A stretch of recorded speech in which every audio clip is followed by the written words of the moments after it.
Buenos días, vamos a dar comienzo a esta nueva mesa de la segunda semana de la inteligencia artificial, el impacto del reglamento de la inteligencia artificial en las administraciones públicas. Destacaba en esta misma sede hace un año, exactamente hace un año y 2 días, que la entonces primera semana de la inteligencia artificial de esta facultad, que entonces celebrábamos, quedaría marcada en el calendario como una de las citas imprescindibles dentro de los muchos encuentros y congresos que se celebran sobre esta materia, dado su ambicioso planteamiento, la riqueza de su contenido y la variedad y la calidad de sus ponentes. Por lo que felicitaba a su equipo de gobierno, a su decano y me felicitaba a mí misma. Siempre me he sentido orgullosa de pertenecer a su claustro de profesores. Hoy no puedo sino reiterar esas palabras y expresar mi alegría por la consolidación de estas semanas, ya en plural, de la inteligencia artificial, con la que esta facultad hace gala de su compromiso permanente con el estudio, con la investigación, con el avance del derecho y, en definitiva, de la sociedad. Muchas gracias también por contar conmigo para la moderación de esta mesa, que me permite contribuir modestamente al desarrollo de este importante encuentro y me permite acercarme una vez más al análisis de la inteligencia artificial, que amenaza, podríamos decir que para bien y para mal, con transformar nuestra manera de vida. Desde luego, está teniendo ya una profunda repercusión en muchos ámbitos, desde luego en el del derecho, que es lo que nos ocupa, lo que nos trae aquí. Concretamente, esta mesa tiene por objeto el impacto del reglamento de la inteligencia artificial en las administraciones públicas. El reglamento 2024-1689, aprobado, como sabemos, en junio de este año, tras un largo proceso de discusión y de negociación. Su objetivo fundamental, limitar los riesgos que pueda suponer la utilización de la inteligencia artificial, asegurar que no implique en ningún caso una privación de derechos fundamentales. De ahí que sea un modelo regulatorio basado en la gestión de riesgos, que, como es sabido, clasifica en 4 grupos, bajo la premisa clara de que a más riesgo, más limitación, normas jurídicas más estrictas. No voy, lógicamente, a adentrarme en el análisis de esa norma ni en disquisiciones sobre cómo incide en el ámbito de la administración pública. Siempre he creído en que la prudencia es una virtud verdaderamente fundamental y atentaría a ella si efectúo consideraciones sobre ese reglamento. De una parte, porque son muchas las dudas que me suscita esa regulación por mi ignorancia, seguramente, en esta materia. Y de otra parte, y sobre todo, porque me cedería de mi papel de moderadora, asumiendo una tarea para la que están aquí. Ellos son los llamados nuestros ponentes. Ellos son los que deben ilustrarnos sobre qué puede aportarnos la inteligencia artificial, pero también sobre su riesgo y la necesidad, por consiguiente, de actuar con cautela en un equilibrio tan necesario como, sin duda, difícil de conseguir. Habrá, evidentemente, que prohibir aquellos medios de inteligencia artificial donde sea necesario, porque, como decía la profesora, me van a permitir su cita, Susana Tavares, profesora de la Universidad de Coimbra, magistrada del Tribunal Supremo portugués, en la sesión última del Congreso celebrado en enero de este año de la Asociación Española de Profesores de Derecho Administrativo, por muy perfectos que esos sistemas puedan llegar a ser y por muy geniales que puedan llegar a estar programados para mimetizar el comportamiento humano, nunca llegarán a generar la empatía, que es característica única de la humanidad que dirige, condiciona y explica gran parte de nuestras actuaciones. Ahora bien, como en ese mismo congreso nos señaló también el profesor Alejandro Huergo, no debemos renunciar a una técnica que es útil e incluso imprescindible, sobre todo para las administraciones públicas. Él me va a permitir que me quede con su conclusión. Nada, en principio, debe estar prohibido ni permitido solo porque se haga a través de la inteligencia artificial. El reto está, por tanto, en saber en qué casos se puede utilizar, es razonable utilizarla por las administraciones públicas y en qué otros, sin embargo, el juicio humano es insustituible. Sin más dilación, le voy a ceder a ellos la palabra, que son los llamados a ilustrarnos sobre estos complejos temas, no sin antes decir que es un honor compartir la mesa con todos ellos. Me han puesto además la tarea muy fácil porque se han autorregulado, se han puesto de acuerdo sobre los distintos extremos del régimen jurídico objeto de esta sesión que cada uno va a abordar. Los presentaré brevemente, no en el orden en el que figuran en el programa, sino en el que van a hacer sus intervenciones en función del orden lógico en que la materia debe ser expuesta.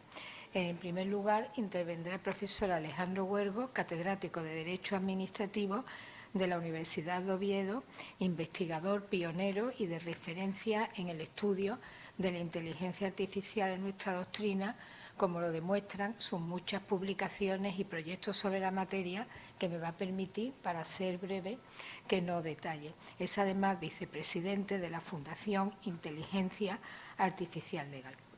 Él va a realizar una introducción o planteamiento general sobre el tema. Seguidamente intervendrá la profesora Clara Velasco, profesora de Derecho Administrativo de la Universidad Pompeu Fabra y actualmente vicepresidenta de la GAIP, la Comisión de Garantía de Acceso a la Información Pública en Cataluña, persona igualmente estudiosa de estos temas desde sus mismos orígenes. Ella centrará su atención en uno de los extremos importantes del régimen que analizamos, regularización de los sistemas y modelos de propósito general. Seguidamente intervendrá el profesor Juan Antonio Carrillo Donaire, bien conocido aquí, catedrático de Derecho Administrativo de esta universidad y consejero del Consejo Consultivo de Andalucía, un compañero, así me gusta manifestarlo, muy cercano y querido, como él sabe para mí, gran investigador en muchas materias. Últimamente, pues también se viene dedicando a esta que hoy nos ocupa. Es en este caso el director general de la Fundación de Inteligencia Artificial. Él nos va a hablar sobre garantía de cumplimiento de los requisitos obligatorios para sistemas de alto riesgo y modelos de propósito general. Para concluir, contamos con la presencia, que me alegra especialmente también compartir esta mesa con él, del profesor Ricardo Rivero, catedrático igualmente de Derecho Administrativo en la Universidad de Salamanca, su rector, creo que hasta hace muy pocos meses, ni siquiera un año, ¿no? Una persona muy vinculada a los profesores de Derecho Administrativo de esta universidad, un investigador excelente y brillante en muchas materias. Hoy nos vas a hablar sobre las obligaciones de proveedores y responsables del despliegue del sistema y las autoridades de supervisión a nivel europeo y nacional. Bien, yo les rogaría que se atengan al tiempo que entre nosotros mismos nos hemos marcado, unos 15 minutos. Por favor, tiene en primer término la palabra el profesor Huergo, cuando quiera. Muchas gracias, querida Concha. Buenos días a todos y a todas. Debo agradecer en primer lugar la invitación a estar aquí y a participar en esta segunda semana, que agradezco al profesor Fernando Llano en primer lugar, y quería además felicitarle y felicitar a todo el equipo, porque si difícil es organizar un evento como este, hacerlo con esta regularidad un segundo año es un esfuerzo realmente titánico, y además el hecho de que haya tantas mesas, de tantas materias, resulta muy enriquecedor, como lo hemos visto esta misma mañana y, por supuesto, en el resto de las jornadas. Y también para mí es un placer compartir mesa con estos compañeros a los que tanto aprecio. Voy a hacer, para ceñirme al tiempo, una introducción general al reglamento y también alguna pincelada sobre su aplicación a la Administración Pública, aunque este es un reglamento que, como veremos, es totalmente transversal. Un reglamento que, afortunadamente, en la última parte, en el último repaso técnico y lingüístico, pues se ha eliminado esa denominación comercial e impropia de Ley de la Inteligencia Artificial. No podemos olvidar que este reglamento es la culminación de un esfuerzo normativo de la Unión Europea, en el que hay que destacar ese informe pionero del Parlamento Europeo de 2020, hecho por nuestro compatriota Iván García del Blanco, y que ya tenía anexa una propuesta normativa. Y está pendiente una parte fundamental de ese paquete como es la directiva sobre responsabilidad, que tantas cosas del reglamento se entienden solo en función de esa directiva. El reglamento tiene esa pretensión, a lo mejor un tanto ingenua, de la primacía normativa, la primera norma transnacional sobre la inteligencia artificial. Bueno, esto es bueno, esto es malo. Después del triunfalismo que siguió a la aprobación del reglamento, pues ahora ha venido el informe Draghi a echar un poco de agua fría y a decir que a lo mejor contribuye a una regulación excesiva. A la vez, por ejemplo, en Estados Unidos estaba diciendo nosotros no queremos regular y, sin embargo, se aprobó rápidamente una orden ejecutiva un poco antes del reglamento para decir también hemos regulado, que era una regulación que por su propia característica de reglamento en el sentido de norma de rango inferior a la ley era muy limitada. Pero bueno, en todo caso nadie quiere quedarse al margen de esa supuesta carrera. Y el reglamento, la aprobación del reglamento supone que hemos dejado atrás la fase de las regulaciones éticas, de las cartas, de los blueprints como este que también se aprobó en Estados Unidos, porque se entiende que la inteligencia artificial es como cualquier otro campo y ni es suficiente la autorregulación, ni es suficiente las, digamos, proclamaciones éticas, que por supuesto son la base de cualquier norma, pero necesitamos normas y desde luego estamos en esa fase. Se ha acusado siempre al reglamento y a otras normas de que pueden suponer un freno a la innovación y desde luego el reglamento intenta ponerse la venda antes de esa herida, por ejemplo, declarándose inaplicable a los desarrollos que sean científicos, a los sistemas que tengan una aplicación científica y también, tampoco se aplica a la fase, digamos, de experimentación o la fase previa a la comercialización de los sistemas de inteligencia artificial. No podemos olvidar, por otro lado, que aunque hablamos de la regulación europea, americana, etcétera, Estados Unidos es la fábrica de la inteligencia artificial, bueno, también Reino Unido, por supuesto, pero realmente es ese bloque y no el europeo el que produce la inmensa mayoría de la inteligencia artificial y, por lo tanto, nosotros regulamos como consumidores y Estados Unidos regula como fabricante de la inteligencia artificial y esa perspectiva cuenta. El punto de partida del reglamento es, por supuesto, esa idea tantas veces repetida de que la inteligencia artificial supone una gran oportunidad. En este sentido, ahora mismo, que vivimos una época que no es de tanta innovación como se dice, es la principal innovación científica. No podemos, por ejemplo, el premio Nobel, este año el premio Nobel de Física, el premio Nobel de Química, se han dado no a un físico ni a un químico, a dos informáticos, que en el fondo lo que nos pone de relieve es que donde se está produciendo ahora mismo el avance en ingeniería, en química, en física, es precisamente con la aplicación de la inteligencia artificial. Por lo tanto, no podemos renunciar a algo que es ahora mismo una de las principales fuentes de crecimiento, pero a la vez tiene esa preocupación por los riesgos, muchas veces no suficientemente concretados. Y por eso se ha utilizado un enfoque que es el que utiliza la Unión Europea para regular las tecnologías de riesgo. Quiero pasar directamente a lo que es un poco el núcleo del reglamento. Muchas veces se ha utilizado una metáfora un poco muy simple del semáforo, ¿no? Entonces se dice que el reglamento parte de clasificar los usos de la inteligencia artificial en unos usos prohibidos. Se habla de que plantean que en este caso el riesgo sería un riesgo tan alto que se llega a la prohibición, luz roja, las conductas prohibidas. Después hay unas conductas efectivamente de riesgo, los sistemas de alto riesgo, que están sometidos a una regulación intensa, pero no una prohibición, sería, por así decirlo, el semáforo ámbar.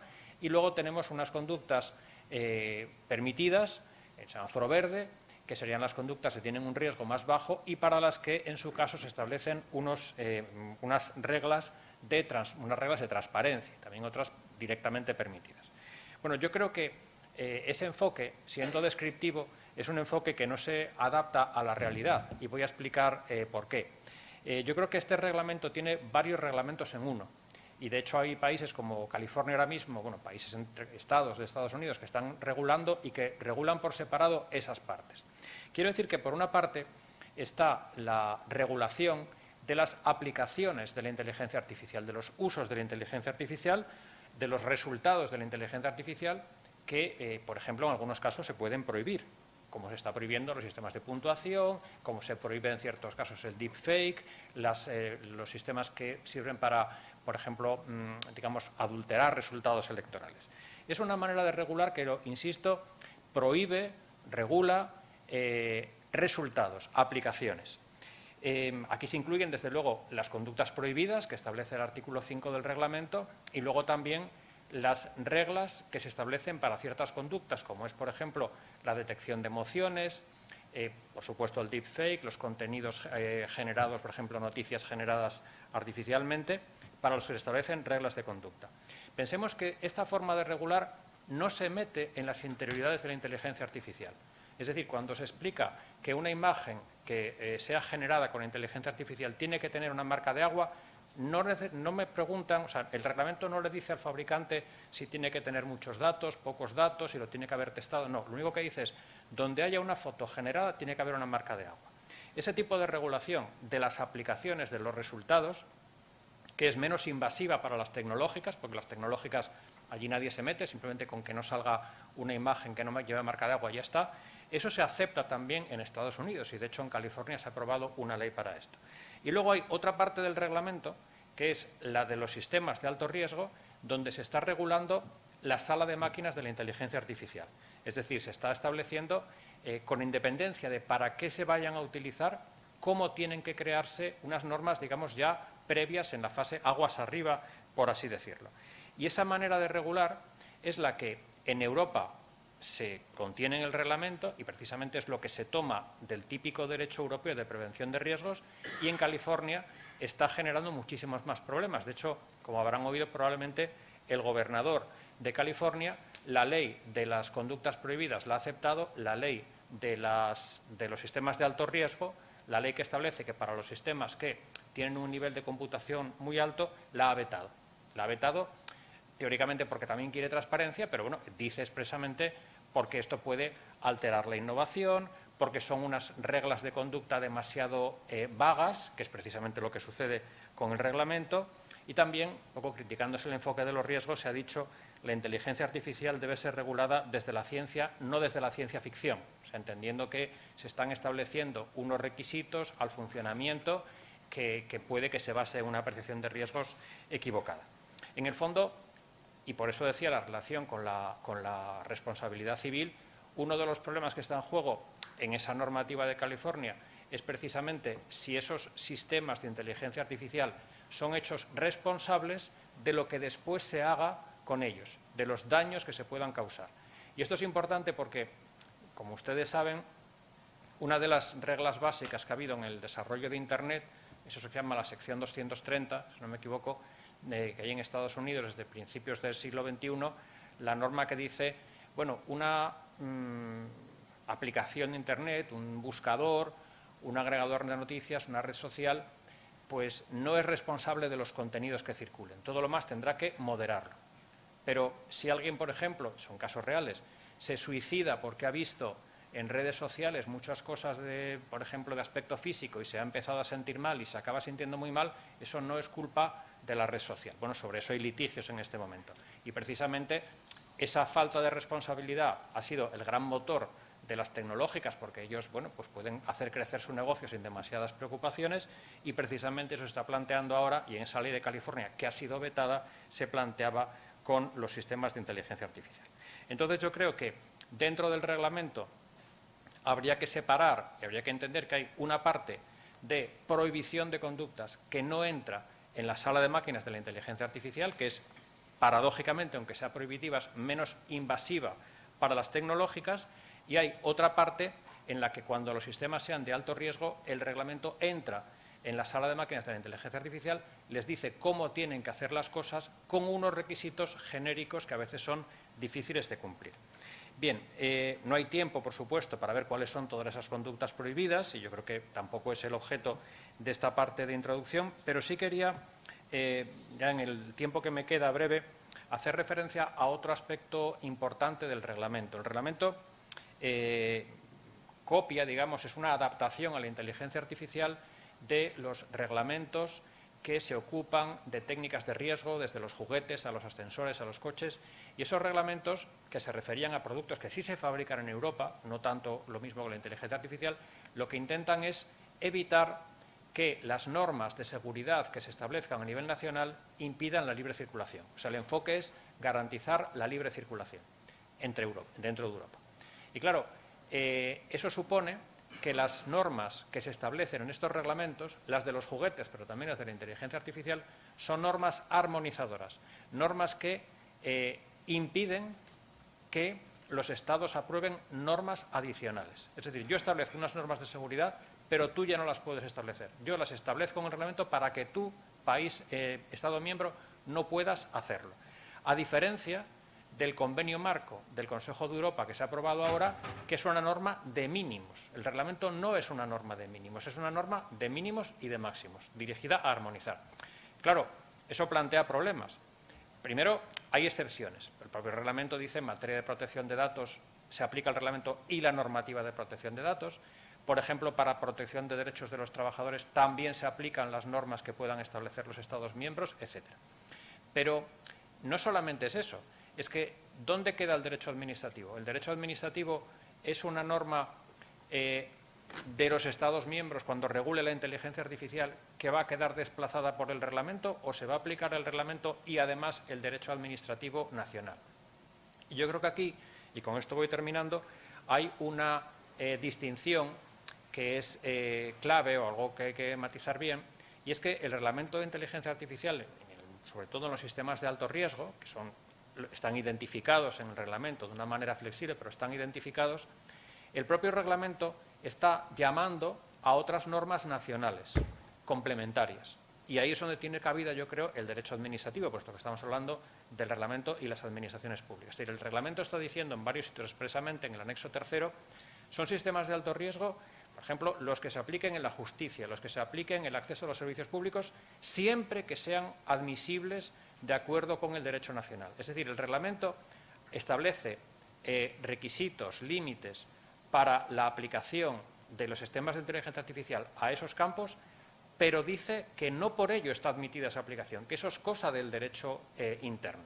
Entonces, el derecho administrativo, en mi opinión, no queda desplazado, sino que tiene un gran papel, primero porque es el que va a señalar si entra o no entra la inteligencia artificial. Por supuesto, en el caso de que entre, tendrá que entrar cumpliendo los requisitos del reglamento, pero el reglamento no da por sí solo la luz verde a la aplicación de la inteligencia artificial de manera indiscriminada por las administraciones públicas.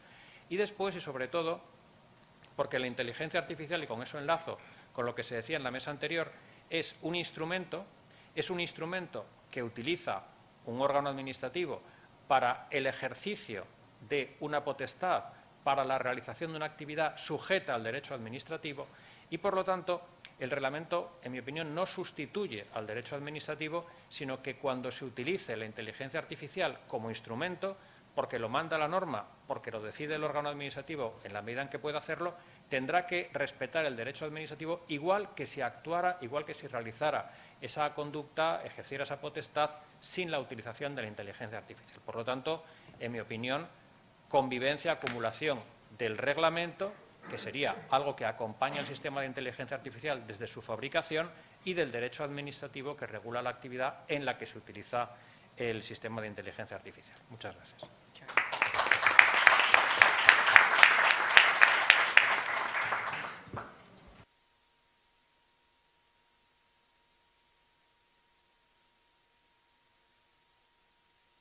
La regulación de los modelos de inteligencia artificial de propósito general o de uso general, según la terminología del reglamento. Pero antes de ello, me gustaría hacerles unas reflexiones sobre, enlazando con lo que comentaba el profesor Huergo, cómo se relacionan las administraciones públicas con el reglamento, pero también con la inteligencia artificial.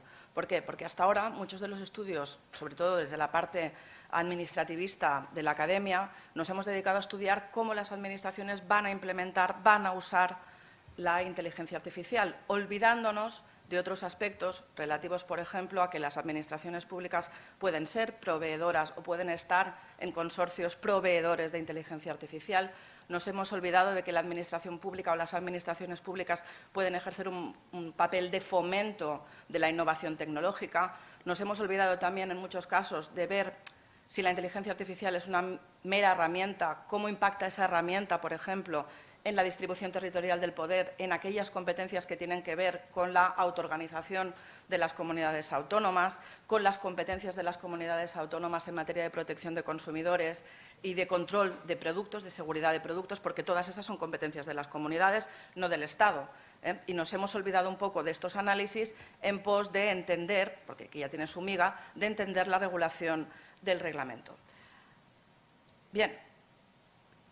hecha esta pequeña digresión, sí que me gustaría explicarles, por ejemplo, que las administraciones públicas en España, a través de un PERTE, ¿no?, de un Plan de Transformación y de Resiliencia Económica, está impulsando la creación de Large Language Models, de modelos de inteligencia artificial de procesamiento del lenguaje natural. ¿Por qué? Porque, como bien nos decía el profesor Huergo, los productos de inteligencia artificial, modelos y sistemas no se están creando en Europa, se están creando en Estados Unidos y en China, por ejemplo. Eso implica para las administraciones que cuando adquieren como usuarias herramientas de inteligencia artificial, lo que están adquiriendo no está programado, no está pensado para ser usado en otras lenguas, y la precisión de los resultados del uso de esos sistemas pues puede verse perjudicada.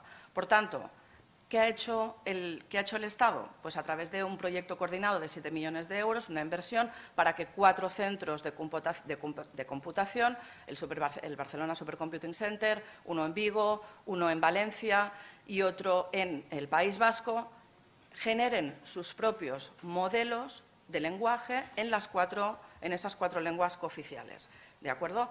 ¿Por qué les digo que las administraciones públicas, ellas solas o en consorcio, ya veremos la fórmula con la que finalmente se arrojan al mercado estos productos de inteligencia artificial? Porque no olvidemos que la regulación del reglamento regula productos, modelos, sistemas y también prohíbe algunos usos.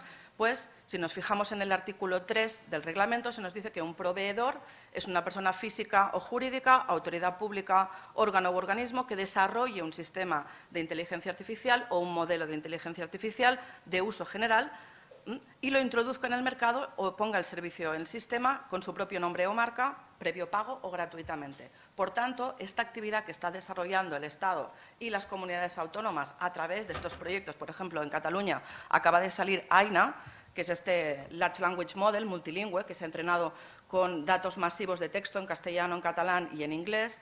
Es una versión experimental, ¿no?, con un conjunto de instrucciones creadas específicamente, por ejemplo, para el catalán, y ha contado, por ejemplo, con la introducción de 216.000 instrucciones.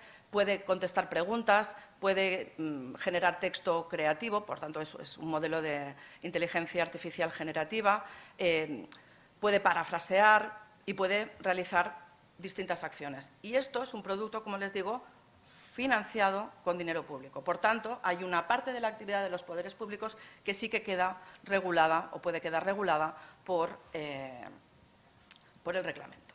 ¿De acuerdo? ¿Cuáles son las características de estos modelos de inteligencia artificial?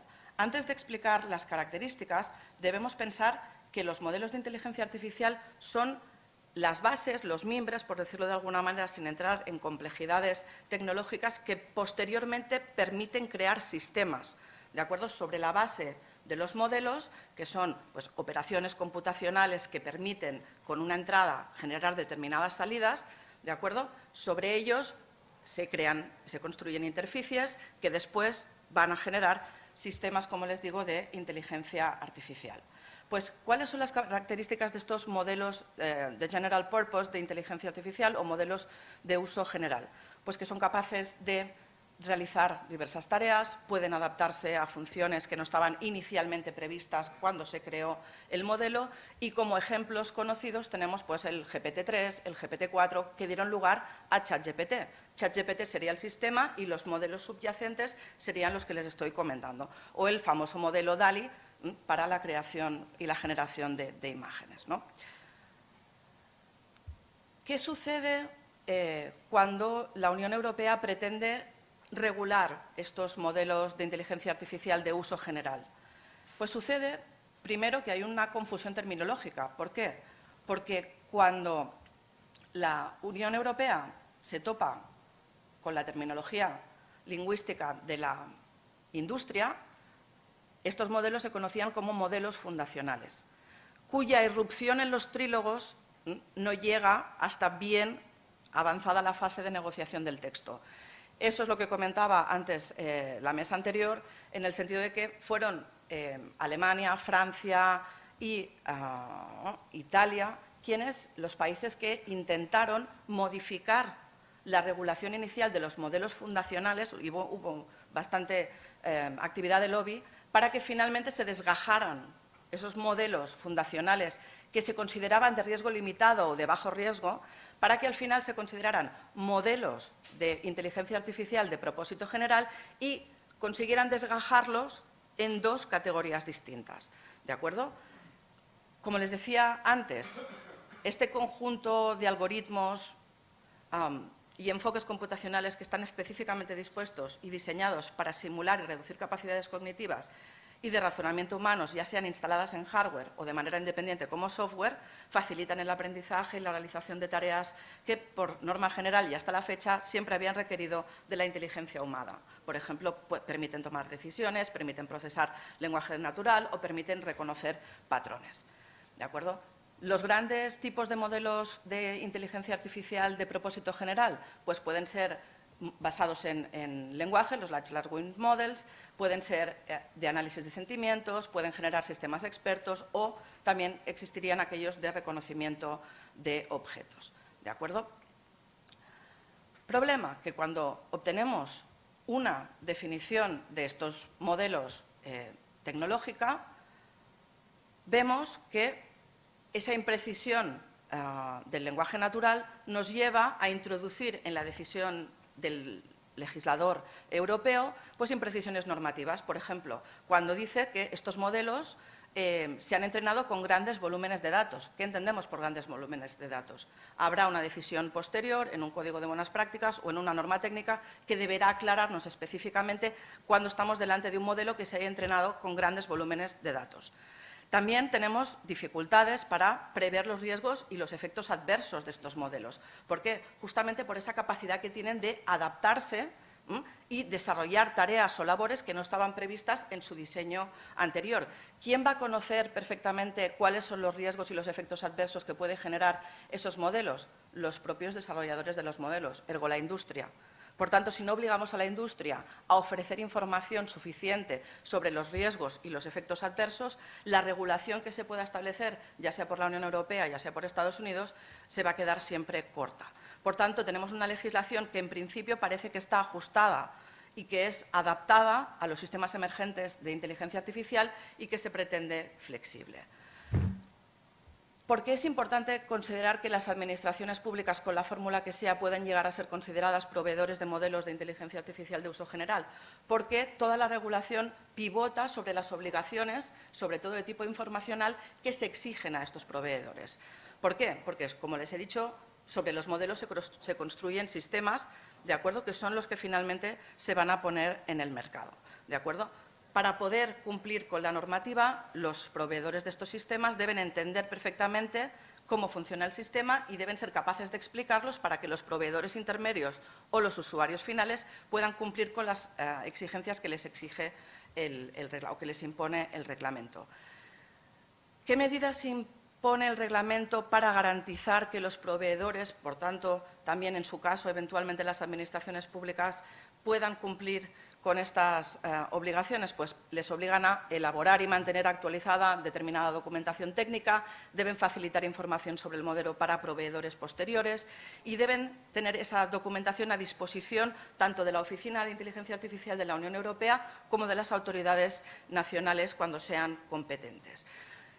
Fíjense que en este caso tenemos una regulación en cascada. Tenemos 6 artículos, a los que no me voy a referir ahora mismo en toda su extensión, 6 artículos del 51 al 56 del Reglamento de Inteligencia Artificial, donde se nos explican los criterios de clasificación de los modelos de IA de propósito general y se nos diferencian los clásicos o simples de los modelos con riesgo sistémico. Se nos dice cuándo pueden saltar de una categoría a otra estos modelos, cuáles son las obligaciones comunes de los proveedores, quiénes y cómo están regulados los representantes autorizados.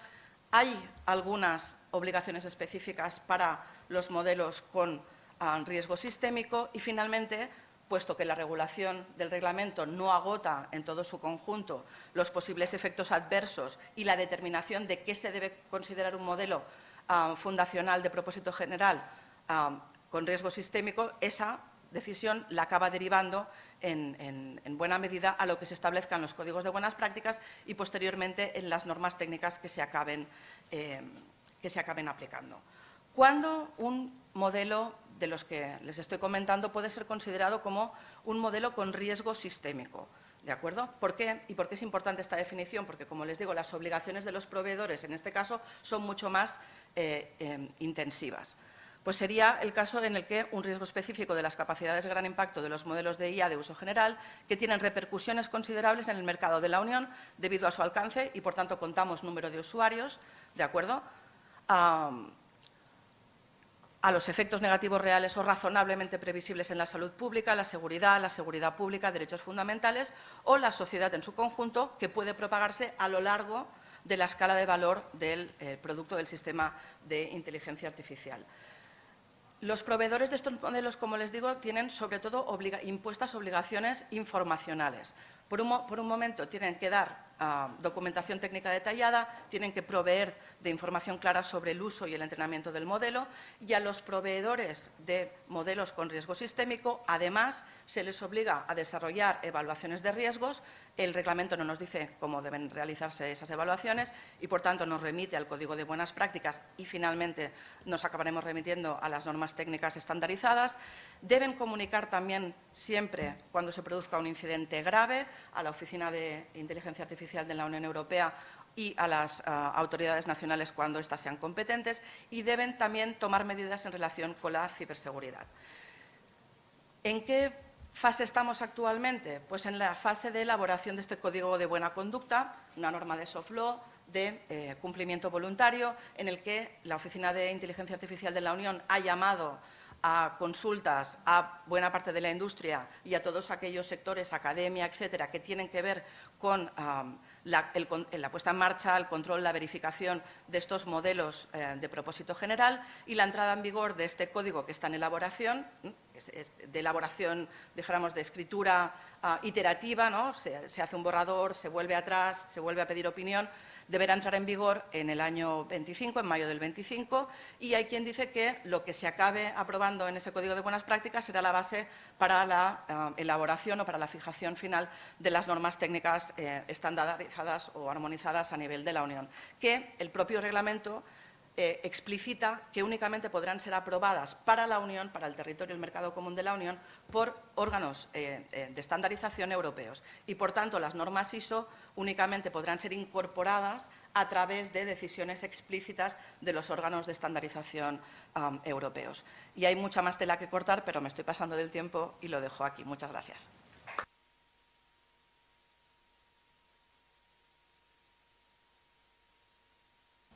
Muchas gracias a la profesora Clara Velasco. Yo te digo que yo te considero un monstruo en todo esto, en el buen sentido de la palabra, porque la verdad es que estamos ante un sector o un régimen verdaderamente complejo para quienes no hemos estado desde sus inicios en el estudio del tema. Yo personalmente estoy aprendiendo mucho esta mañana y estoy convencida que lo voy a seguir haciendo con la intervención del profesor Carrillo.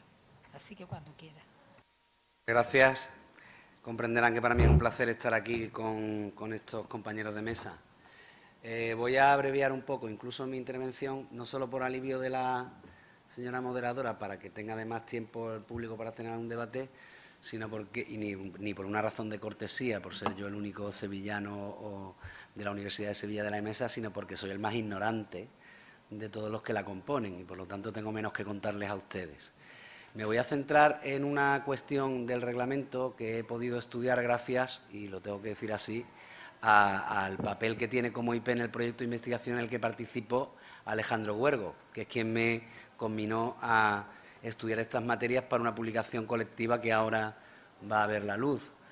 Y es el único campo donde estoy más o menos cómodo, porque al final entronca con una cuestión que sí que me ha ocupado estudio en otras publicaciones anteriores y a lo largo de mi vida, cuál es los sistemas de gestión de riesgo en el ámbito de la seguridad de productos.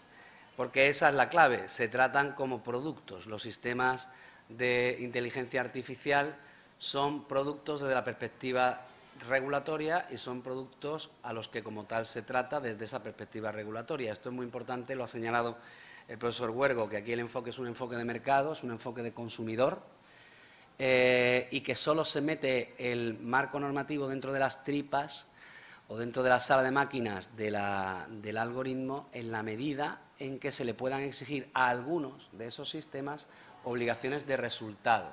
Y eso en el marco de un modelo regulatorio que conocemos bien en Europa, que es el modelo regulatorio de la gestión de riesgos o de los sistemas regulatorios basados en la gestión de riesgos. Esta decisión se toma en el año 20. Esta diapositiva que tienen ustedes aquí delante es una diapositiva de la Comisión Europea, que está fechada en el año 19 a finales, pero se hizo pública en el año 20 como resultado de todos esos trabajos previos que se habían realizado por el grupo de expertos y por otras instituciones de la Unión Europea, y que parte de la toma de convicción de que Europa no es productora. Aquí tienen los números de esa época de estos sistemas, que básicamente se producen en Estados Unidos, Inglaterra y Asia, pero es una gran consumidora, y que lo que importaba era sentar las reglas de comercialización respetuosas con los derechos de los consumidores, y por lo tanto se sienta desde el primer momento en el que se adopta por parte del Parlamento en octubre del 20 esa decisión de iniciar el proceso regulatorio. Se adopta, como digo, este enfoque. Este es el enfoque de Europa. Es un enfoque, además, que está en un contexto mayor, del que no nos podemos olvidar.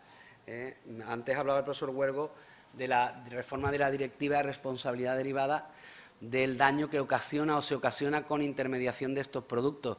Pero es muy importante tener en cuenta también que se han aprobado dos reglamentos que están en la órbita de este mismo mercado, que es el reglamento de los mercados digitales y el reglamento de los servicios digitales, que con este reglamento conforman una tríada regulatoria del mercado digital y que están dentro de un mismo propósito general regulatorio para proteger a los consumidores desde la perspectiva de la prestación de servicios, proteger el mercado para que sea un mercado donde las reglas de la competencia leal entre empresas funcionen de forma que los grandes no se coman a los chicos y desaparezcan los chicos, y también desde la perspectiva de los productos, en este caso de inteligencia artificial, los sistemas que se comercializan en ese mercado digital. El enfoque de un modelo basado en la regulación de riesgos se plantea siempre tres grandes cuestiones.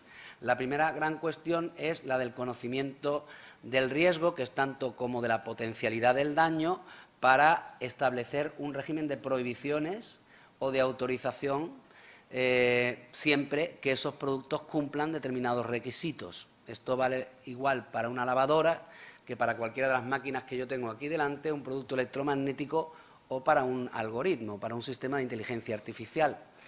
Una vez que conocemos los riesgos, que es un conocimiento probabilístico siempre de una potencialidad de daño, se hace un esquema de valoración de lo que es aceptable y lo que no es aceptable, y ahí está el semáforo, ¿no? La regulación de aquellos sistemas que rechazamos por su enorme potencial riesgo, con aquellos a los que le vamos a pedir determinadas obligaciones y otros a los que simplemente le vamos a pedir obligaciones informacionales o de transparencia. Pero lo importante del modelo, desde mi punto de vista, es cómo se gestiona, que es el tercer elemento. Cómo se gestiona el riesgo, cómo se gestiona el potencial daño y cómo se supervisa a los productores que entrañan en su actividad esos riesgos probables y los daños que ocasionalmente se puedan producir. Esta es la gran clave, y esto depende de la Administración, del derecho administrativo y de la Administración pública, en este caso de la Administración de la Unión Europea, pero con la colaboración también de los países miembros, sobre algo que ilustrará probablemente después de mí el profesor Rivero, en relación al esquema de supervisión de este modelo. Yo me voy a limitar ahora en el control. Voy a dedicar estos minutos que me faltan de exposición al control. Bueno, el modelo de gestión de riesgos en Europa se instaló en el año 85, es decir, que esto no es algo que sea nuevo, y que se aplica a toda una lista de productos que tienen ustedes en el anexo primero del Reglamento de Inteligencia Artificial, porque toda esa normativa ha de ser modificada para contemplar también los requisitos que a los sistemas de inteligencia artificial que se incorporan a esa maquinaria, por ejemplo, a los vehículos, a los productos electromagnéticos, a los juguetes, etcétera, pues contemplan también sistemas integrados dentro de esos productos que también están sujetos a este reglamento. Por eso están todos allí enunciados. En todos ellos, el modelo está basado en una transformación del modelo regulatorio que se produce en esa época en la que le digo, a la que se conoce en la Unión Europea como el nuevo enfoque armonizador. con el propósito que tiene cualquier armonización legislativa, que es ser la única regulación técnica sobre ese producto en cuestión, como antes también decía el profesor Huergo. Y lo que hace la norma es establecer una serie de requisitos esenciales, obligatorios, que se predican como normas de resultado, que son esos que tienen ustedes ahí, esos 7, que no voy a desbrozar, que son los que se predican de los sistemas de autorriesgo. Los sistemas de autorriesgo tienen que acreditar el cumplimiento de estos requisitos que son obligaciones de resultado y que el reglamento no desarrolla, sencillamente enuncia, porque está enunciando un propósito, algo que se le exige a la producción.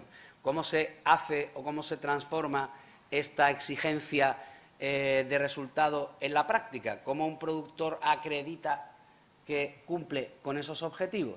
Pues por un sistema muy conocido en el que realmente opera una especie de paraestado o de paraestado de la técnica, como lo llama el profesor Esteve, donde hay reguladores, hay administraciones que controlan, que no son administraciones, sino organismos independientes que controlan y entidades que acreditan a los actores del sistema. Básicamente son 3 grandes actores: los normalizadores, las entidades de normalización, que no son administraciones públicas, que tienen forma jurídica privada, que son asociaciones desde el punto de vista de su naturaleza jurídica y que integran, además de la Unión Europea, las europeas, integran al sector productivo, es decir, a los grandes productores de este tipo de sistemas. Estos dictan o establecen una normativa que además está protegida por normas de propiedad intelectual. Es una norma que no se publica en los boletines oficiales, se publica solamente una referencia a las mismas, pero que hay que comprar. El productor ha de comprar la norma técnica para poder producir conforme a ella. Cuando produce conforme a la norma técnica, ha de acreditar un tercero, normalmente es un organismo tercero, que se llama notificado, el que acredita desde fuera, con independencia, que el productor efectivamente ha cumplido la normativa técnica. Y ese organismo, y el normalizador también, están a su vez acreditados por una entidad de acreditación. Este es el modelo que se ha intentado recoger en el reglamento, pero con algunas excepciones importantes y salvedades, que es donde me voy a centrar muy mínimamente. En primer lugar, no hay normas armonizadas a día de hoy, no hay normas técnicas armonizadas que sirvan para el sistema, porque no se han aprobado. Se han aprobado muy poquitas y para productos o sistemas de inteligencia artificial que están integrados ya en aparatos. Por ejemplo, los aparatos radiológicos en el sector sanitario cuentan ya con una norma europea que contempla los sistemas de inteligencia artificial robóticos incorporados en esos aparatos, pero son excepcionales esas normas. Como no existen esas normas técnicas, el reglamento tiene sus mallas de seguridad y dice, bueno, pues si no existen, lo que vamos a hacer es que la propia Unión Europea las podrá aprobar a través de la Comisión mediante normas armonizadas y no ya los organismos de normalización, y en todo caso podemos funcionar con la Lex Artis ad hoc o con la normativa, digamos, de buenas prácticas puramente voluntaria que se vaya adoptando por el sector, en tanto que las entidades de normalización aprueban estas normas técnicas. Bueno, el problema que eso tiene, además de un problema de mecánica normativa, porque se tarda muchísimo tiempo en aprobar este tipo de normas, es que, entre tanto, no se va a poder verificar, conforme al modelo establecido por el reglamento, el cumplimiento de esos objetivos de seguridad por el mecanismo que conocemos, que es el mecanismo de los sistemas de valoración y gestión de riesgos. Hay una gran laguna. Y además, como no hay un sistema normativo técnico establecido, tampoco hay un sistema de control dependiente de organismos notificados o independientes que puedan evaluar la aplicación de esa normativa técnica. Y lo que hace el reglamento, por lo tanto, con carácter general, es recurrir a un sistema muy peligroso, poco operativo, que es el de la llamada autocertificación del fabricante. El fabricante, y permítame la expresión, se va a buscar la vida para autocertificar, buscándose un poco la vida, sin esos parámetros de referencia y sin intervención de tercera parte, que cumple y satisface los requisitos obligatorios. Y ahí cada maestrillo, cada productor, pues tendrá probablemente su librillo para acreditar la conformidad al reglamento. Al final, eso va a permitir, no obstante, se establece la regla de la presunción de conformidad. Quien acredite conforme al sistema de autoevaluación y con los parámetros de referencia que entienda más adecuados en tanto estos existan, pues va a beneficiarse del colocado del marcado CE de conformidad, que es lo que habilita a que el producto se pueda comercializar en Europa. La importancia dónde va a estar, en mi opinión, en lo que nos va a contar el profesor Rivero, es decir, en el modelo de control administrativo subsiguiente al funcionamiento de este mecanismo que les he descrito, porque tiene enormes deficiencias de las que es consciente la Comisión y lo expresa en los considerandos iniciales del reglamento con toda claridad. La única excepción es que los sistemas que se integran en máquinas, los sistemas integrados, los sistemas de inteligencia artificial que van en un coche o en una lavadora o en un aparato electrónico como los que yo tengo delante, esos sí cuentan con una referencia ya muy establecida que se va a adaptar para poder certificar los sistemas de inteligencia artificial junto al resto, al aparato, digamos, ¿no? De hecho, la primera certificación que se ha hecho en Europa es de un aparato radioeléctrico de radiología hospitalaria, que es uno de estos sistemas integrados.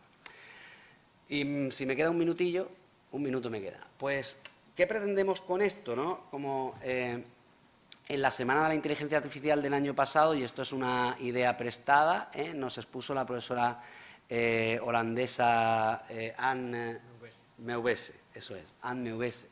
Pues provocar el efecto llamado Bruselas, ¿no?, que es esa obra tan conocida en Bradford sobre, bueno, obligando al productor a adaptar su producción, podemos conseguir que en el resto del mundo, dado que somos un mercado de comercialización de primer nivel, pues el producto se adapte. Un poco lo que pasó con los coches diésel o con los filtros de los coches diésel a los fabricantes americanos que querían comercializar coches diésel en Europa y tuvieron que adaptar toda la producción mundial porque si no, no podían vender en Europa. Un poco esta es la idea, ¿no? Y bueno, y mi pregunta es, ¿se está cumpliendo este propósito?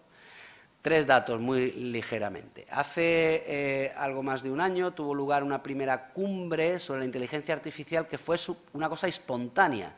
No nace de ningún organismo internacional previamente constituido, sino del propio miedo que el sector y las grandes instituciones regulatorias tenían ante esta realidad. Se estaba entonces negociando en esas mismas fechas en Naciones Unidas, a través de la UNESCO, que es el organismo que tiene competencia en la materia, la primera resolución sobre ética y regulación de la inteligencia artificial, que acabó siendo una recomendación.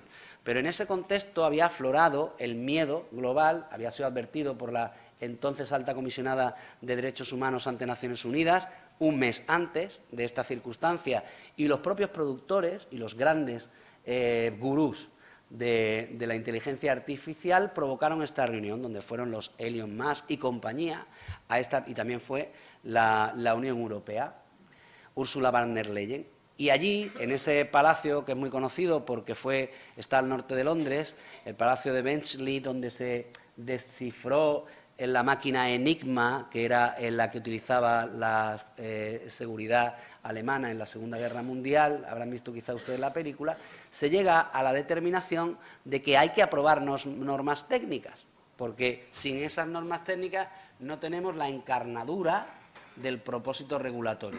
Y el primero que toma el banderín de enganche de esta situación fue la propia administración americana, porque esa orden ejecutiva sobre la seguridad y la confianza en la inteligencia artificial que mencionaba el profesor Huergo al inicio de su intervención, tiene lugar, miren las fechas, justo después, es un poco lo que se llevan de esa reunión a Estados Unidos. Se ha hecho la segunda gran reunión de inteligencia artificial este año, ha tenido lugar en mayo y ahora hay otra en noviembre, pero ya más americana, más en el ámbito americano, en San Francisco, que saben que es un poco la cuna y las universidades importantes en esta materia están allí, para impulsar el sistema de normalización internacional a través de normativa ISO que suponemos adoptaremos en Europa.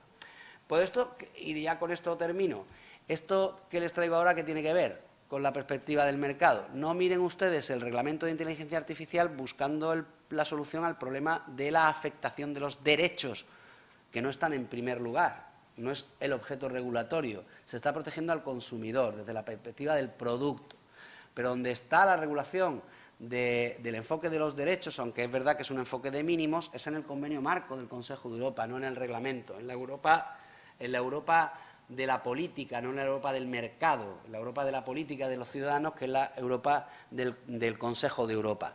Ese convenio se ha aprobado en mayo y la primera firma ratificadora del mismo ha sido la propia Unión Europea. Aquí hay un pequeño gráfico muy sencillo de la diferencia de enfoques entre uno y otra norma, la Ley de Inteligencia Artificial, ya no llamada así sino reglamento, y el convenio, pero que aquí en el convenio es donde está la regulación sustantiva, que yo también creo será una capa importante regulatoria a la Administración Pública Española cuando, como decía el profesor Huergo, la capa de la regulación de los mercados se tenga que incorporar en nuestro sistema. Muchas gracias.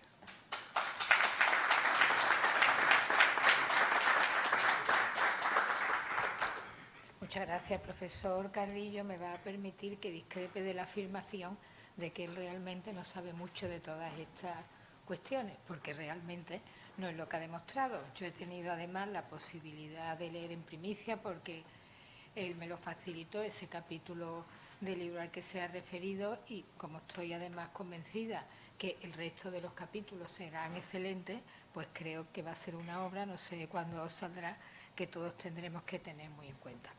Muchas gracias, y para concluir, cuando quiera el profesor Rivero.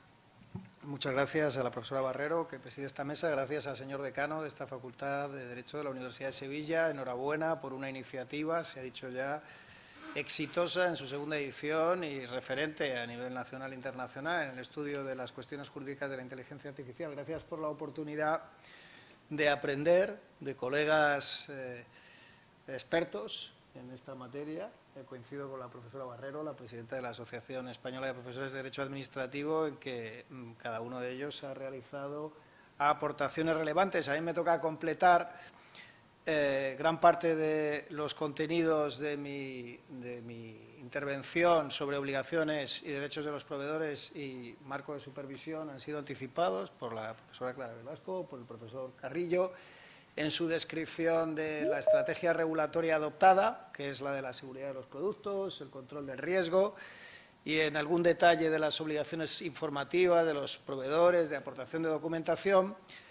Además, lo que pensaba exponer hoy aquí, también, como el profesor Carrillo, yo lo tengo escrito en un artículo reciente de la revista de Privacidad y Derecho Digital, dedicado a las obligaciones de los proveedores, así que voy a intentar decir algo diferente sobre el estatuto del proveedor en el Reglamento Europeo de Inteligencia Artificial en sus relaciones con la Administración Pública. Estatuto que presenta peculiaridades. No obstante, antes una consideración general sobre los temores y las alarmas ante los desarrollos de la inteligencia artificial, que yo he comparado con algunos de los debates que se suscitaron hace ya mucho tiempo, cuando empezó a desplegarse el ferrocarril. Y las sociedades médicas de todo el mundo alertaron de los perniciosos efectos sobre la salud y las muertes que van a producirse por viajar a esa velocidad, la que planteaba el ferrocarril, y las medidas de precaución que se adoptaron para evitar esas muertes y esos daños a la salud, que incluyeron el cierre hermético de los vagones, que provocó la medida de seguridad, fue la que provocó los accidentes y las catástrofes más dañinas, porque cuando descarrilaba el tren, como los vagones estaban fabricados de madera, se incendiaba y las personas que estaban encerradas dentro por motivos de seguridad perecían. Así que las medidas regulatorias ante las tecnologías que tememos pueden tener efectos contraproducentes en relación a los intereses que predican proteger y también, por supuesto, restringir la innovación y el desarrollo económico. Desde ese enfoque, que no ha sido el predominante en las intervenciones de la mañana de hoy, voy a abordar el estatuto de los proveedores y los responsables del despliegue de los sistemas de inteligencia artificial. Lo ha dicho ya la profesora Clara Velasco y a mí me parece relevante subrayarlo, porque ella ha destacado y se obvia a menudo el protagonismo que tienen los poderes públicos como proveedores y responsables del despliegue y copartícipes en los desarrollos de la inteligencia artificial. El Reglamento Europeo parece que distingue poco, aunque en realidad en la práctica presenta algunas diferencias relevantes entre la naturaleza pública o privada de los proveedores y los responsables del despliegue. Y este es un primer aviso que hay que señalar, porque cuando hablamos de estatutos de agentes económicos en sectores regulados, como es este nuevo, normalmente nos estamos refiriendo a empresas privadas, solo. Y el enfoque del Estatuto de los proveedores en el Reglamento Europeo no es ese, sino que abarca y alcanza a sujetos públicos y privados, aunque después presenta sutilmente excepciones en lo que se refiere a la sujeción a la evaluación de conformidad, por ejemplo, de los actores públicos, que les pueden eximir de todas las cargas técnicas y jurídicas que comporta este reglamento. Entonces, en primer lugar, los proveedores y responsables del despliegue pueden tener una diversa naturaleza y esto es lógico porque los riesgos de la inteligencia artificial no provienen solo de un sector privado protagonizado por grandes compañías multinacionales, tecnológicas. Yo, como administrativista y como ciudadano, me preocuparía más de lo que el poder público, en sus intenciones invasivas, de la privacidad y del control social puede realizar con las aplicaciones de inteligencia artificial. Y en ese sentido, pues, tanto en lo que se refiere a las prácticas prohibidas, como al alto riesgo, como al riesgo sistémico, como a los usos generales, que son los niveles que ya se han explicado aquí de regulación en el Reglamento Europeo, pues creo que es muy importante mantener la atención y la alerta ante las prácticas prohibidas y el alto riesgo y el riesgo sistémico generado por proveedores públicos. Hay una serie de obligaciones que no se han mencionado aquí, se ha detallado en los aspectos informativos y técnicos que incumben a los proveedores, que están reguladas en el Reglamento Europeo y me parecen relevantes por su carácter transversal. Destacaré dos. Una, la obligación genérica de los proveedores de evitar prácticas prohibidas. Es decir, no haga usted lo que no debe, esa es una obligación general, vaga, ambigua, pero muy relevante en el reglamento.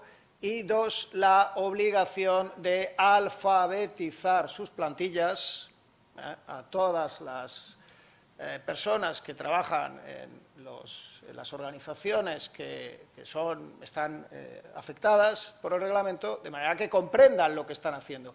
Y esto también afecta a empresas privadas y a entidades públicas. ¿Se está haciendo? No.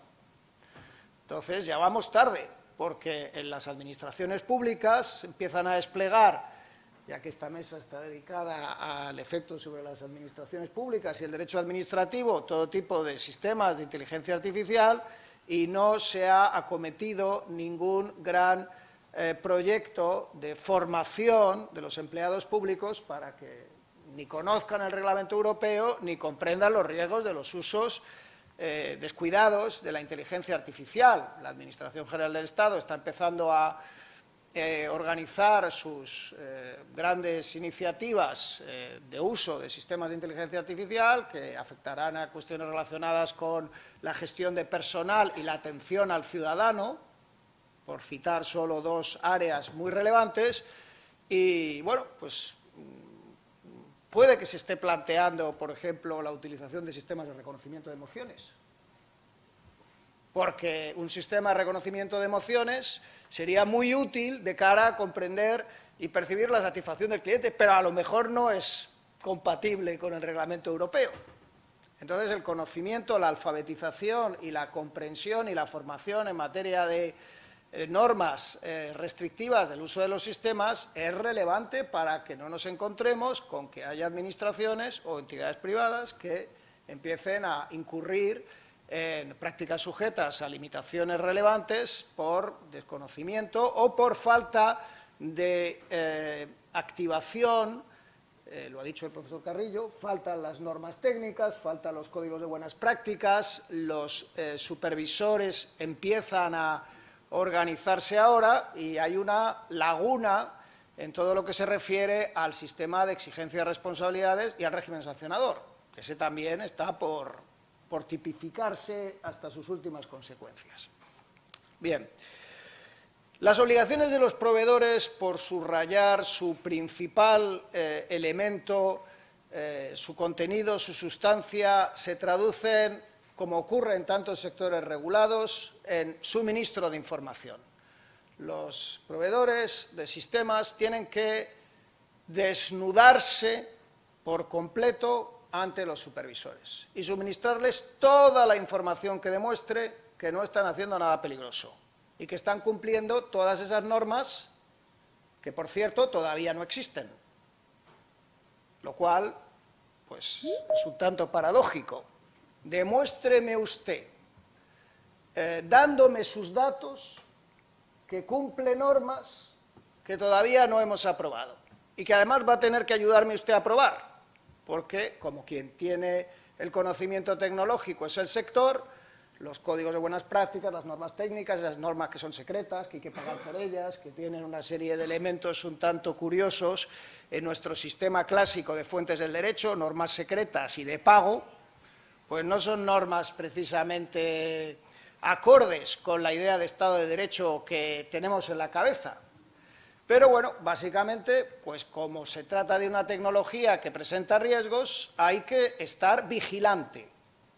El sistema de supervisión a nivel europeo y articulado con las autoridades nacionales es un sistema de vigilancia, de seguimiento de lo que está ocurriendo con las aplicaciones para que no incurran en prácticas prohibidas y para que no se generen situaciones de riesgo que produzcan daños. Ahora bien, cuando analizamos todas las garantías clásicas en lo que se refiere al estatuto de un operador privado, comenzando por el principio de reserva de ley en el establecimiento de obligaciones de cualquier naturaleza. Eso estaba en la Declaración de Derechos del Hombre y del Ciudadano de 1789. Solo por ley se pueden imponer deberes. Entonces tenemos un reglamento europeo que impone obligaciones, pero no los tipifica en absoluto. Porque usted me tiene que dar información, pero ¿qué información? Ya veremos. Y no solo ya veremos qué información en función de los códigos de buenas prácticas y de las normas técnicas que aprobemos, sino que la iremos actualizando, la actualización en función de la evolución de la tecnología según vaya transcurriendo el tiempo.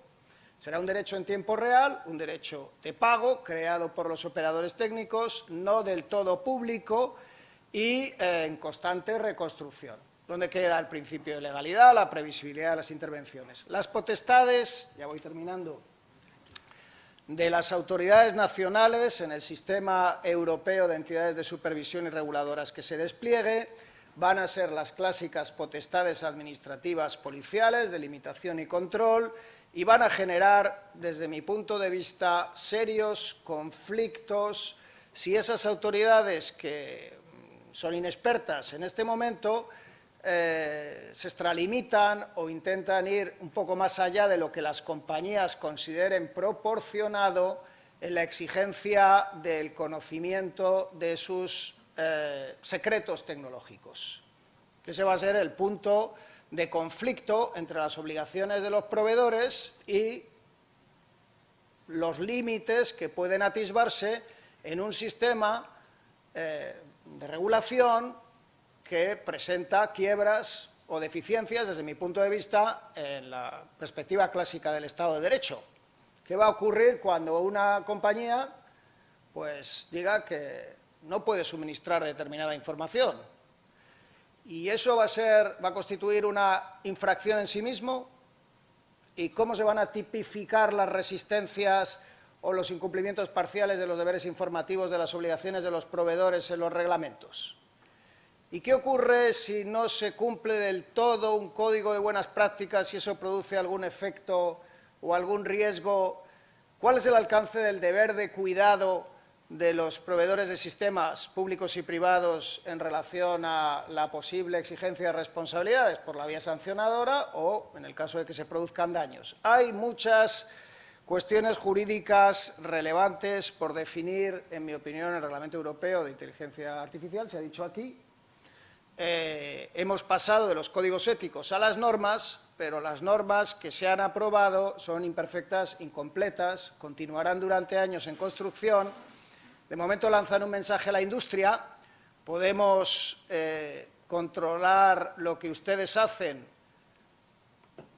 hasta donde queramos, pero ese mensaje tendría que ir acompañado de un respeto del principio de tipicidad y consecuencias económicas preestablecidas, concretas. Mientras no ocurra eso, en mi opinión, lo que vamos a tener es pues, mucha ambigüedad, incertidumbre, tanteos y seguramente muchas infracciones de los proveedores de sistemas de naturaleza pública, porque van a estar menos preocupados de comprender la regulación que las compañías y porque le van a tener, como ha ocurrido, por ejemplo, en materia de protección de datos, menos respeto al regulador nacional que el que han tenido las empresas privadas, porque como a las administraciones que vulneraban la normativa de protección de datos no les pasaba gran cosa, pues la normativa de protección de datos en las administraciones públicas se ha relativizado. Y lo mismo va a ocurrir, en mi opinión, me atrevo a hacer un pronóstico, con las obligaciones de los proveedores de naturaleza pública, esto es, administraciones. Gracias.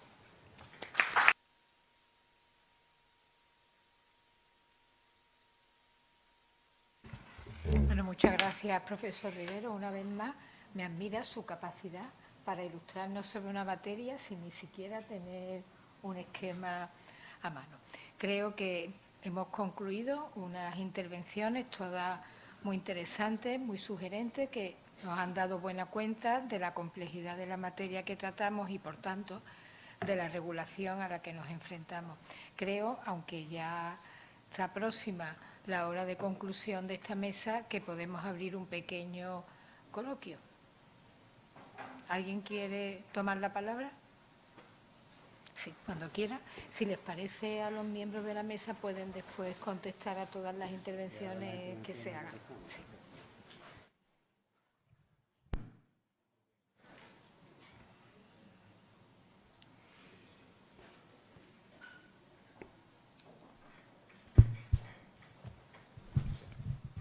Hola, buenas tardes. Bueno, yo soy Manuel Escobar, trabajo en la Agencia Digital de Andalucía.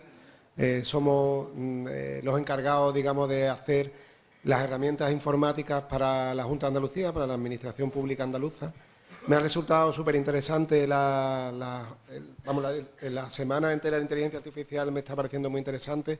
Esta en particular, pues, por la aplicación directa que tiene con lo que hacemos, más interesante si cabe. Y haciendo un poco hincapié en lo último que ha comentado el último ponente, la realidad de lo que nos está pasando a día de hoy ya con el tema de la inteligencia artificial y la comparación con lo que nos pasa también con la protección de datos de carácter personal y que, bueno, ayer mismo en la mesa redonda que hubo sobre ese tema, pues se hizo mucho hincapié en eso por parte de las autoridades de protección de datos autonómicas que, bueno, se sienten, digamos, poco atendidas por la propia administración en ese sentido, o los que hacemos las herramientas informáticas.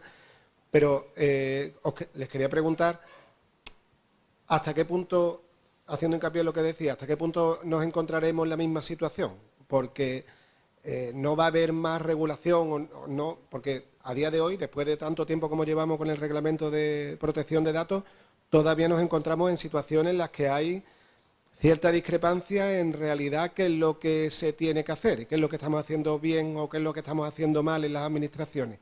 Muchas veces, por ejemplo, nos ponen ejemplos de que lo que se ha regulado para protección de datos de carácter personal en realidad no estaba tan pensado para la administración como para otro tipo de entidades privadas. Y en el caso de la inteligencia artificial nos da la impresión de que esté pasando exactamente lo mismo. De hecho, estoy alargándome mucho en la pregunta. Voy a dejarlo aquí. Bueno, ¿cuál es su opinión al respecto de este tema? Bien, antes de pasar a dar Muchas la gracias. palabra a los ponentes, ¿alguien quiere plantear alguna cuestión más? Profesor Sánchez Sáez, aquí.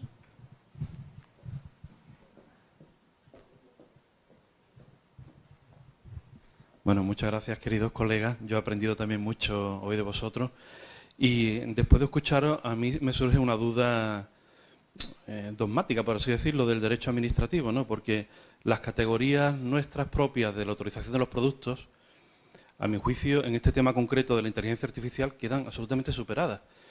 Porque criticamos la autocertificación, evidentemente, como un mal menor. Pero es que si tuviéramos que someternos a una certificación de un órgano notificado, pasaría un año y la tecnología queda absolutamente obsoleta y desfasada, de forma que contradice la propia sustancia del objeto, ¿no? En ese sentido, la autocertificación tiene un problema, a mi juicio, grandísimo, que es que el alcance del impacto que puede tener en los derechos fundamentales queda al albur de la propia entidad, que de suyo va a querer decir que no hay ningún impacto, ¿no? Si recordáis la comisión en la que en el Senado de los Estados Unidos estuvo Mark Zuckerberg el año pasado, se le hizo ver cómo las redes sociales tienen un impacto brutal, los que somos padres de hijos adolescentes, ¿no?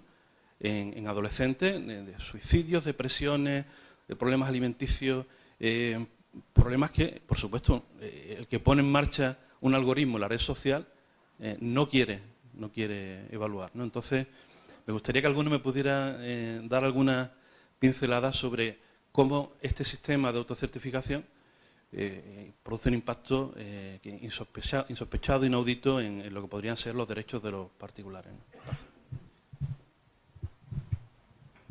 ¿Alguna intervención más?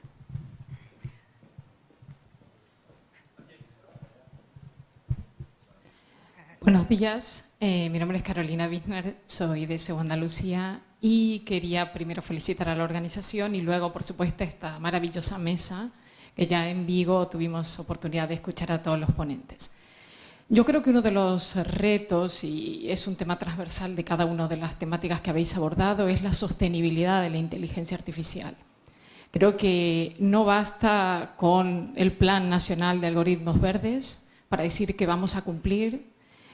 Precisamente creo que hay un gran vacío en este sentido dentro del reglamento de inteligencia artificial, porque las noticias, inclusive los informes de sostenibilidad de las tecnológicas nos están diciendo que todas han incrementado entre un 48 y un 30% sus emisiones. Entonces, cuando hablamos de sostenibilidad, creo que tenemos que pensar precisamente en tres aspectos esenciales, que son desde el diseño, el ciclo de vida, también las emisiones y, por supuesto, la energía. Entonces, esas noticias y esas publicaciones por parte, por ejemplo, de Google de la compra de 7 reactores nucleares hacen pensar que verdaderamente la sostenibilidad no solamente está en el papel, no solamente implica que tenemos que garantizar la aplicación de la IA sin comprometer las generaciones futuras, sino que realmente es un gran desafío que precisamente, como decía el profesor Huergo, ahí el derecho administrativo tiene que hablar y de forma muy clara. No sé, quería saber vuestro punto de vista. Gracias. Muchas gracias. No sé si hay alguna pregunta más aquí y ya. Bueno, pues hay 2 palabras pedidas. Primero aquí.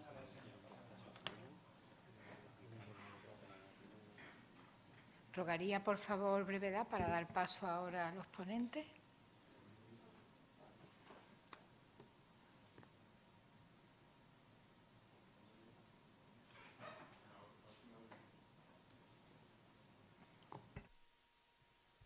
Hola.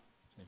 Hola, buenos días. Me llamo Ignacio García Peredo, soy abogado de Derecho Público y también en materia de transformación digital especializado en gobiernos. Tenía una pregunta muy concreta, agradeciendo a todos los ponentes, que ha sido brillante la exposición de todos, y es en la línea de la pregunta que ha realizado Manuel, ¿no? Me parece, ¿qué concretas acciones o prevenciones le daría a usted a alguna administración pública que, como proveedor indirecto de servicios públicos digitales, pues va a recibir probablemente alguna herramienta o alguna solución de producto de esos proveedores tecnológicos que no solo son grandes empresas, sino pequeñas o medianas empresas que han desarrollado soluciones tecnológicas? O sea, igual que con el paso de los tiempos en materia de la ley de contratos se ha incorporado las La verdad es que han surgido muchas cuestiones muy interesantes todas y comprendo que es difícil resolverlas en poco tiempo. No obstante, pues me veo forzada a pedirle, por favor, a los ponentes, a los que voy a dar la palabra, si les parece, por el mismo orden en que intervinieron, que lo hagan con la máxima brevedad de la que sean capaces. Muchas gracias. Muchas gracias. Brevísimamente, respecto al cambio de riesgo, es verdad que el reglamento prevé una especie de pasarelas para que, sin necesidad de modificar el propio reglamento, riesgos que en principio son altos se traten como bajos y viceversa. La idea es que el reglamento sea adaptable. La incertidumbre, como decía antes uno de los consultantes, la incertidumbre sobre las dudas jurídicas, si esto está permitido, está prohibido, como pasa en materia de protección de datos, yo creo que es esencial. Es decir, que eso tiene muy difícil solución y precisamente por eso en algunos países, como decía antes, hay críticas a ese tipo de normas. Porque igual que pasa en materia de protección de datos, son normas muy principiales que solamente en la decisión del caso concreto y en un procedimiento sancionador muchas veces es cuando se aclara lo que está permitido o prohibido. Respecto a lo que decía el profesor Sánchez, a mí me parece que al final se ha optado no por un principio de precaución, que sería eliminar los riesgos, sino admitir un cierto nivel de riesgo, terminología que utiliza el reglamento. Yo creo que las obligaciones ambientales a día de hoy, aparte de lo que tienen como elemento un poco de imagen, pues tampoco hay un régimen de limitaciones estrictas. Es decir, el reglamento no lo pone como un octavo requisito y ese es un problema. Y respecto a lo que tendría que hacer una administración pública, yo creo que la evaluación de impacto de derechos fundamentales y ver cómo encaja en el derecho administrativo que ya tiene que aplicar la inteligencia artificial, ¿dónde la puedo meter en un procedimiento sancionador? Esa es la primera reflexión. A lo mejor no encaja. Juan, cuando quiera. Clara, ¿no? El orden que hemos intervenido. Ah, verdad, perdón, se me había perdido ya el orden en la cabeza. No, yo solo quería hacer un apunte respecto a lo que comentaba el profesor Huergo. Efectivamente, poca importancia se le ha dado y poca importancia se le da, creo yo, al tema de la realización de estudios de impacto sobre derechos fundamentales de los sistemas de inteligencia artificial que utilicen las administraciones públicas. Es uno de los temas que, con fuerza, se tuvieron en cuenta al principio, a partir de 2020-2021, en los trabajos de las instituciones europeas que estaban redactando los borradores del reglamento, pero que al final, con el tiempo, se ha ido diluyendo la importancia de esas evaluaciones de impacto. La Agencia de Derechos de la Unión puso el grito en el cielo, pero lo cierto es que, junto con el reglamento, no se ha aprobado, por ejemplo, un modelo de evaluación de impacto sobre derechos fundamentales. Hay muchos distintos, algunas administraciones, algunos estados ya tienen los suyos, pero yo creo que ahí también hay un campo por recorrer y por lo menos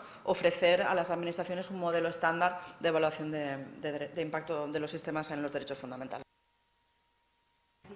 Me voy a limitar a responder en la medida de lo posible la pregunta que ha formulado mi compañero Antonio Sánchez Sáenz, porque me parece más directa. Hay muchos ejemplos en el pasado donde los sistemas de autocertificación, el cumplimiento era cumplimiento, y hay muchos ejemplos de que ha habido retirada de productos con marcados C de seguridad en muchos campos, porque el modelo de autocertificación se presta mucho a eso, al cumplimiento. Entonces, yo creo que lo importante, por eso lo decía al final de mi intervención, es regular un sistema de control y de supervisión público muy potente en estas agencias de supervisión, que más allá de las potestades de policía clásicas a las que aludía el profesor Rivero, que tienen, desde luego, tenga un sistema de alerta temprana que está regulado en el reglamento a través de denuncias de cualquiera de los ciudadanos europeos, incluso de los propios proveedores y productores cuando aprecian fallos en el sistema, pero que apodere a estas entidades para adoptar un sistema de precaución, pero en el sentido de apoderamiento, de tomar cualquier medida, incluso como existe en el ámbito ambiental, y conoce muy bien mi compañero Antonio Sánchez Sáenz, en el ámbito europeo, de un apoderamiento genérico en favor de esas autoridades para adoptar medidas incluso de suspensión de la producción, que caben dentro del reglamento. Profesor Rivero. Bueno, yo me voy a circunscribir a las cautelas que pueden adoptar las entidades públicas, las preguntas primera y penúltima, para evitar vulnerar límites, producir daños, afectar derechos fundamentales, ¿no? El reglamento abre puertas a lograr eso a través de los códigos de conducta, de los códigos de buenas prácticas, de las normas técnicas. Las autoridades de supervisión intervienen a posteriori, cuando el daño está hecho, y ya sabemos que hay muchas situaciones, hay muchos ejemplos de regulación a lo largo de la historia en la que se producen daños gigantescos y la autoridad de supervisión no se ha enterado, en el sector financiero, en el sector eléctrico. Yo no confío en las autoridades de supervisión ni en las soluciones reactivas. No creo que sean la panacea frente al gran peligro, por la experiencia histórica. Entonces, cuando hace tiempo yo estudié, pensé cómo se podría prevenir, por ejemplo, los sesgos, otros daños, sugerí, lo he puesto por escrito, un modelo similar al de las vacunas. Esto porque la inteligencia artificial, los sistemas no son exactamente productos, son algo distinto. Se parece más a las vacunas. ¿Y qué se hace con las vacunas? Pues las vacunas se testan, y esto puede ser el proceso de la evaluación de conformidad, y los códigos de buenas prácticas pueden consistir en procedimientos similares de ensayo de si el despliegue de ese sistema produce o no efectos negativos. Eso lo puede hacer la industria, o lo pueden hacer a nivel interno las entidades de las administraciones públicas que utilizan los sistemas o los desarrollan. Es decir, aplicarse antes de poner en funcionamiento un sistema, y eso se le puede requerir, ¿no? Estoy contestando a sus preguntas con una propuesta concreta. Se lo puede requerir la administración pública a sus propios servicios, los que desarrollan las aplicaciones, o a los proveedores. No, demuéstrame que has experimentado con esto y que, por ejemplo, no me voy a encontrar como se encontró el gobierno de Holanda, teniendo que presentar la dimisión porque es discriminatorio el sistema. Demuéstrame que has hecho un experimento con gaseosa, un experimento controlado. Yo es exacto. Y el sistema de vacunas se utiliza para las vacunas y también para las pruebas de certificación idiomática. Hay que hacer ensayos para demostrar experimentalmente que lo que la prueba quiere certificar, efectivamente lo certifica sin sesgos. Si de lo que se trata, por ejemplo, es de prevenir los sesgos, las vacunas producen sesgos porque no responde igual toda la población ante algo que se le inocula, y los exámenes actúan de la misma manera, porque diferencian por franjas de edad, por procedencias geográficas, género. Ese tipo de protocolos de ensayo previo evitaría encontrarse con que alguien es dañado, denuncia al supervisor y el supervisor reacciona tarde, mal, nunca. Gracias. Muy bien, pues muchas gracias. Concluimos esta mesa dando de nuevo las gracias a todos, y me van a permitir además que lo haga pues expresando un deseo, que es que en el otoño que viene nos podamos reunir en la tercera semana de la inteligencia artificial. Creo que procede a dar un descanso hasta las 12:30, ¿no? Muy bien.